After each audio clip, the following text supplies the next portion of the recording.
Bonjour les gourmands! Aujourd'hui, nos ingrédients seront un renard, bien moins sympathique que celui-ci, une échographie d'un beau bébé et un scalpel. Oui, vous pouvez avoir peur. Alors, tu devines qui vient dîner?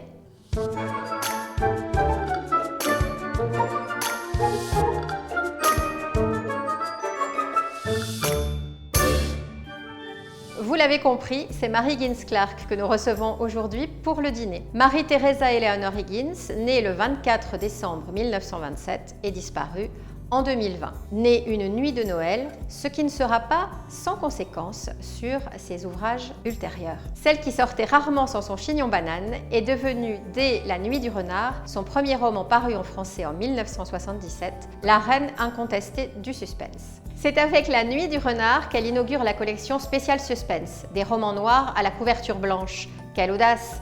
Elle vendra 100 millions de volumes dans le monde, dont 20 millions en France, publiera plus de 50 romans et intitulera son livre de mémoire « Un accès à la cuisine ». Mais pourquoi donc? Chez Mary Higgins Clark, tout se passe à la cuisine. On y assassine son conjoint, on y enlève les enfants, on y espionne ses voisins, comme dans les maisons proprettes de Desperate Housewives, mais ça se passe à Cape Cod, s'il vous plaît, dans de très très belles villas historiques. La reine du suspense adore introduire des éléments d'épouvante dans le quotidien propre des familles américaines. Et son terrain de jeu, ce sont les enfants. Découpés par un chirurgien psychopathe, assassinés par leur père, vendus, faisant l'objet de trafics, dotés de personnalités multiples, les enfants en prennent pour leur grade. Veuve avec 5 enfants, elle devait avoir envie de les découper en vrai, non? Heureusement, pour se détendre, les héroïnes de Mary Higgins Clark passent aussi beaucoup de temps au restaurant. Elle cite d'ailleurs dans ses romans de nombreuses adresses huppées de Manhattan, dont l'épicier Zabar, et de nombreuses pizzerias car elle était fan de cuisine italienne. Et pour cause, ses parents tenaient un restaurant à New York et elle les a aidés de nombreuses années. Daiquiri, Rob Roy, Cosmopolitan, tous les cocktails américains se retrouvent dans les romans de la reine du suspense. J'ai choisi une version soft drink pour faire mentir la légende qui dit que tous les polardeux seraient portés sur l'alcool. Un créateur astucieux nous a fourni la matière première et du très joli matériel. Nous allons donc commencer par le jus de citron. Je vous invite évidemment à vous munir d'un énorme couteau car on tue beaucoup avec des grands couteaux chez Mary Higgins Clark. Vous pourrez retrouver bien sûr la recette dans la description de la vidéo et sur le site de Nolo Distillat Botanique. C'est une marque made in France à base de distillats de genièvre, gingembre, citron et menthe. Et bien entendu, c'est un spiritueux sans alcool. On commence donc par verser une dose de citron. Nous allons ensuite préparer le mélange Nolo Ginger Beer, 2 volumes par verre, de la ginger beer que vous essaierez de ne pas faire déborder, une cuillère de confiture de framboise et attention, c'est l'instant Tom Cruise.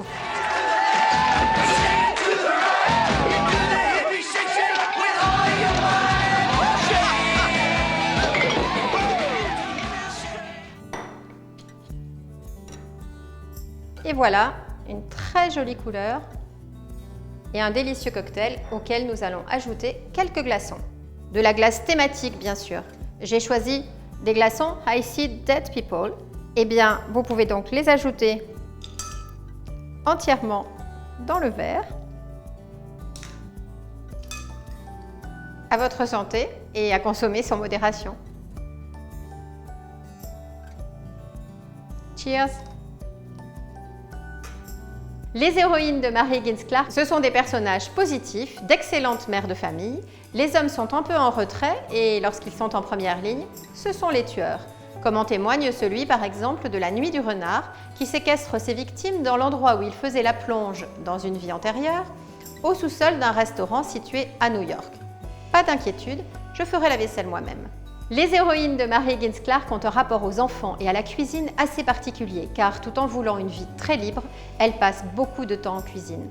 On déguste ainsi indifféremment du mocha, de la mousse à la vanille, des salades de fraises et ces excellents cookies au beurre de cacahuète que nous allons vous préparer maintenant.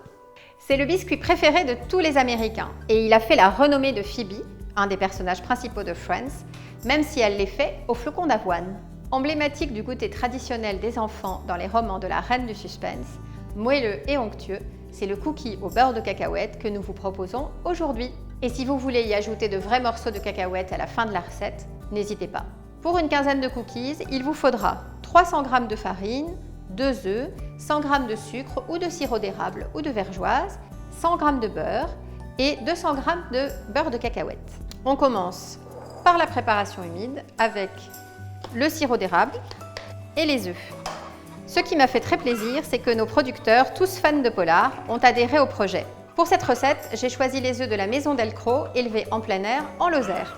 Et c'est le moment de mélanger vigoureusement votre ingrédient sucré avec les œufs. Vous incorporez ensuite le beurre fondu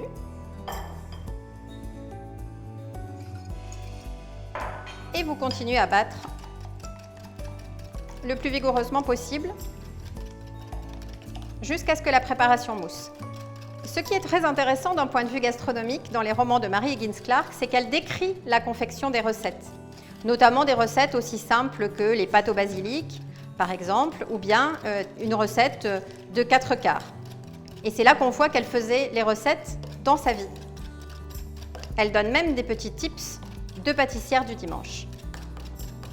Une fois que la préparation est bien homogène, vous pouvez ajouter le beurre de cacahuète. C'est le moment de l'ingrédient secret.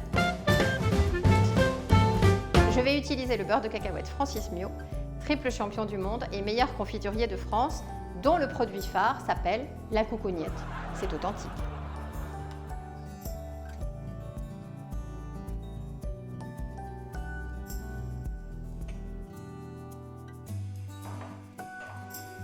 Et vous continuez à fouetter jusqu'à ce que votre beurre de cacahuète soit parfaitement intégré dans la préparation. Une fois la préparation humide terminée, vous pouvez maintenant la mélanger à la farine.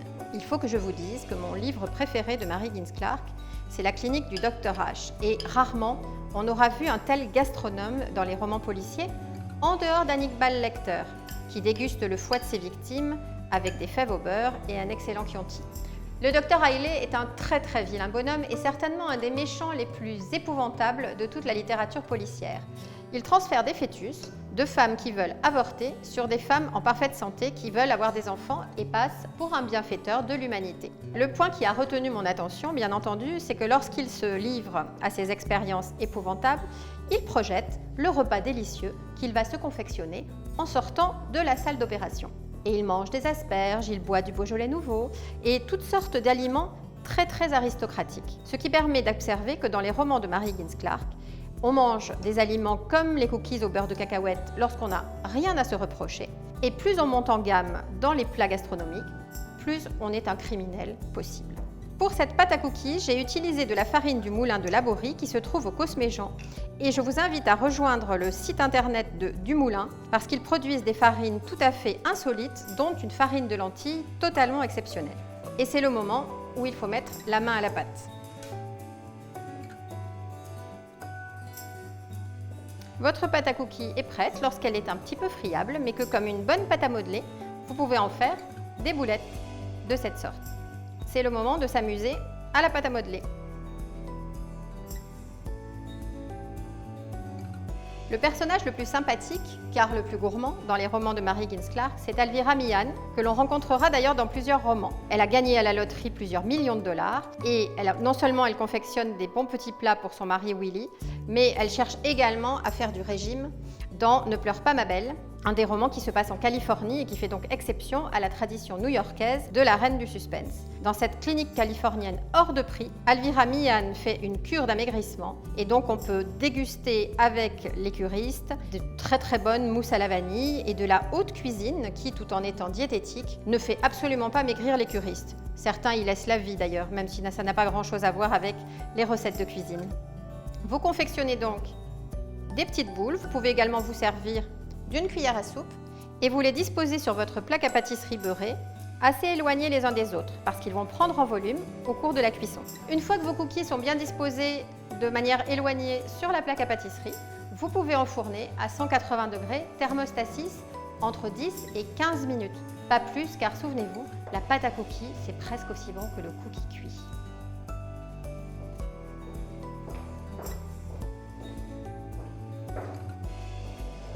Et voilà les cookies au beurre de cacahuète de la reine du suspense. Bon appétit et n'oubliez pas de nous envoyer vos commentaires, vos recettes, vos photos. Ne manquez surtout pas la prochaine émission. La prochaine fois, je recevrai...